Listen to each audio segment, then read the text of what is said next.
You give me 10 minutes of your valuable time and I will show you how to stop being a car buying victim. That's next.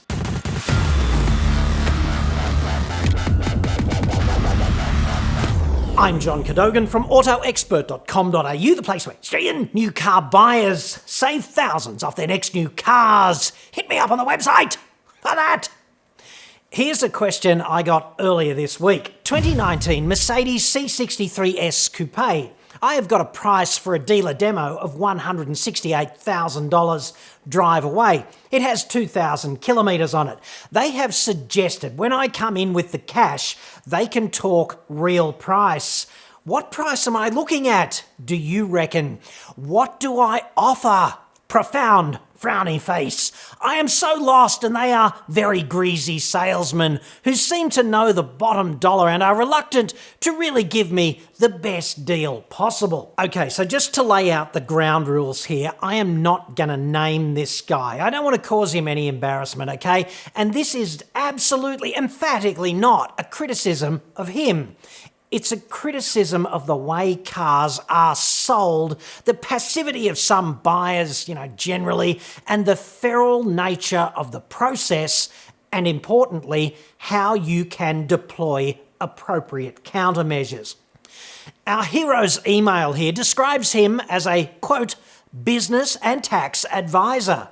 And it strikes me how even professional acumen in the business domain does not necessarily mean you will be any good at buying a friggin' car, even though at the end of the day it's just another commercial transaction, admittedly with a bit of an obstacle course built in. Even when you are successful enough that you have almost $200,000 to spend on a car, and yes, I know, cars are very expensive here in Australia. The same commercial acumen that generated the success that allows you to spend that much money might not necessarily cut through when you are the lamb and, the slaughterhouse is the one that garages the C63s of your apparently wet dreams or whatever car you have in your crosshairs. So up front, okay, I'd suggest that when US Navy SEALs go door to door in some shithole like Fallujah, they don't knock politely and await permission to enter the premises. They move like they own the friggin' town. They make the rules because of one thing and one thing only: power. People don't buy cars like that, but they friggin' well should. Instead, they move like victims. They become victims because they fail to exercise any power. They ask permission when they really need to move like SEAL Team 6 on a friggin' mission, yes! That's how you got to buy a car if you want to win. If you've got the money to spend on a car, you have essentially all the power in this conflict. And it is a conflict, okay? It can be a pleasant, civil sort of conflict with politeness and no bullets flying to and fro. But it's still a friggin' conflict.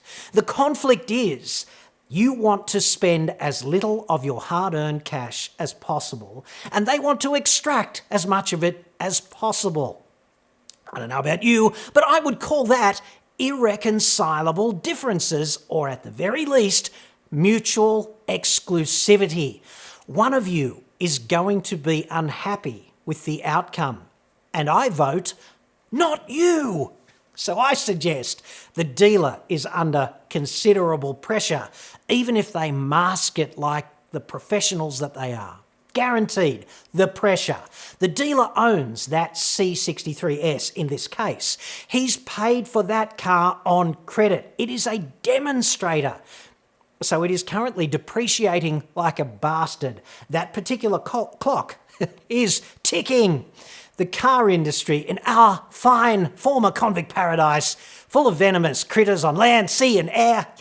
Yes, the car industry, the sales, very flat at the moment. Very friggin' flat indeed. And that is important for you to realise. Mercedes-Benz sales are 9% down so far this year here in the proud trailer of us. The factory is going to be spectacularly unsympathetic on this. So Essentially, the Germans are going to be kicking Mercedes-Benz Shitsville Pacific in the arse. And arse-trailerian three-point swastika dudes, they're going to be kicking their dealers because they've all been incentivised by virtue of the carrot and the stick to frigging perform. It's a cascade of arse-kicking whenever sales go flat in particular markets. And this is bad for them, but it's great news for you if you exploit it, because you've got the cash when not many people are spending it. It's like bringing a friggin' Claymore mine to a knife fight, upliftingly enough. I mean, all you've got to do is turn it around the right way and deploy it. Instant hamburger. Brand new, okay? That car is about 179 grand on the road.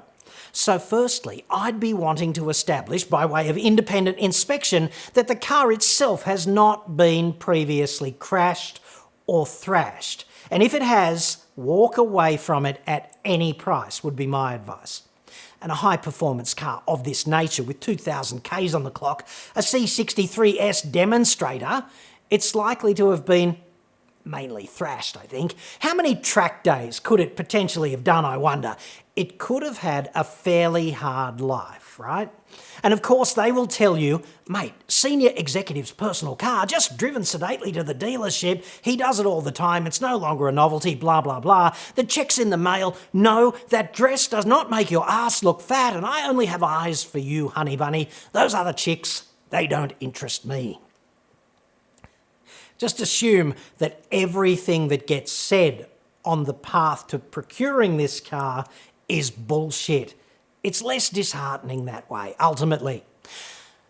So provided the mighty AMG car passes the crash thrash test, only then may you entertain the possibility of buying it. Do not fall in love.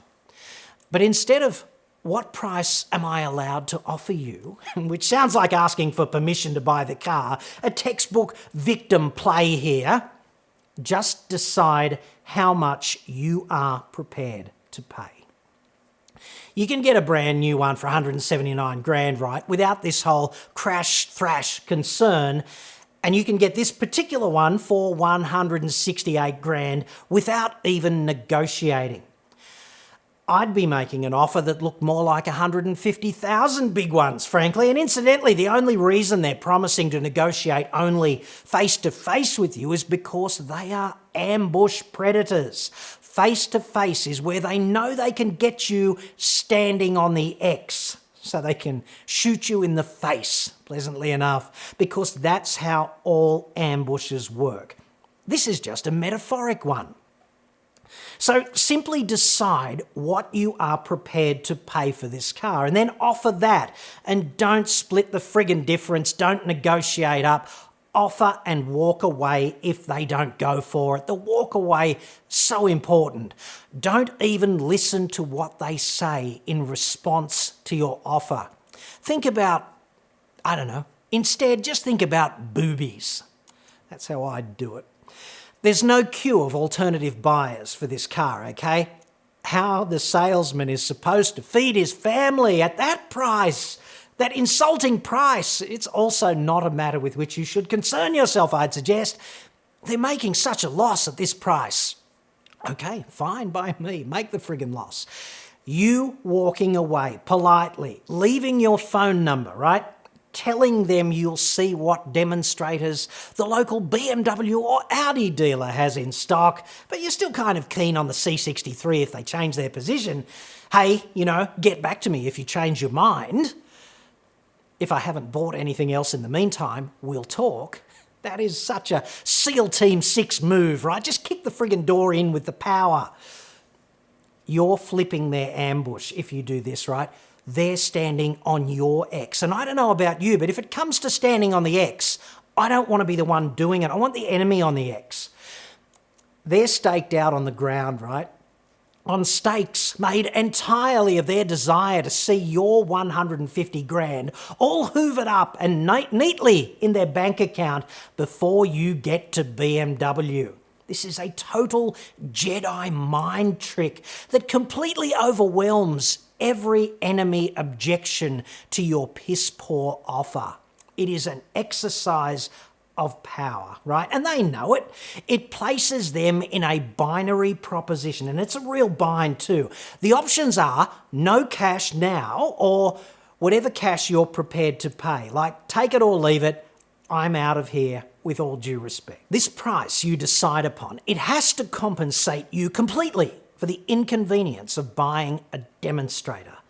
Like, guaranteed, some filthy fat property developer in ill-fitting Versace and white friggin' shoes not only placed his ass disrespectfully on your potential driver's seat, he doubtless also made a point of farting on that seat during his test drive on your potential fake leather. Silent but deadly too, the worst kind. I would not pay full whack for a car that had had that done to it. I would want several tens of thousands of dollars in enthusiastic reach-around compensation. But not from the friggin' salesman, okay? From the accessories chick. Or as I prefer to call her, the Ming Mole.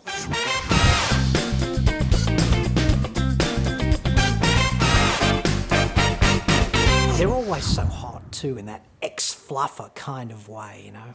The Mingy. She's living the friggin' accessories dream too, I have to say, judging solely by the calibre of the bolt-on accessories that she herself has had personally installed. And that's all I'm going to say on the Mingy. You know, of all the staff at the dealership, the Ming Mole is the one who knows how to push back most enthusiastically at the edge of a mattress. Least likely to fall out of bed, even on the Titanic. It's like a friggin' Vulcan mind trick. So it goes without saying, right, that if you're buying this kind of car, you're not a battler. And that's kind of great. Congratulations. But this principle of aggressive non-negotiation and flipping the ambush applies exactly the same to a $30,000 car or a $50,000 SUV. Just remember, right, your offer has to be fundamentally reasonable. It has to be fair. On the low end of fair is fine. They're not going to go for it for $100,000 in the case of this car, but they can sniff that cash at $150,000. They can taste it, right? They want it bad. They'll be gagging for it. Down there. So if it was me, I'd go in just before 5 p.m. on a Friday, make a low ball offer and walk away. Do not fall in love with the car. You cannot want it as much as they want to sell it. You don't have to have a conversation or make friends with anyone. You are buying a thing. Like, yeah, you're a bit interested in this car, but an M4 would also be fine. Leave your number. It's like taking the safety off a firearm, okay? Walking out the door while the salesman and his amygdala floods his body with cortisol. It's great. Yes, do that. Stop buying the car like a friggin' victim. You are not a lamb. This doesn't have to be a frigging abattoir. It only turns into that if you allow it. Do not ask for permission to drop the price or negotiate. You know, would $161,000 be okay? Bugger that for a joke. I will pay you $150,000 right now. How quickly can you write up the contract? No? Okay. Here's my number. Let me know if that position changes. Just exercise the power that goes with having the cash that you are prepared to spend. They don't call it buying power for nothing. I hope this helps, okay? And good luck.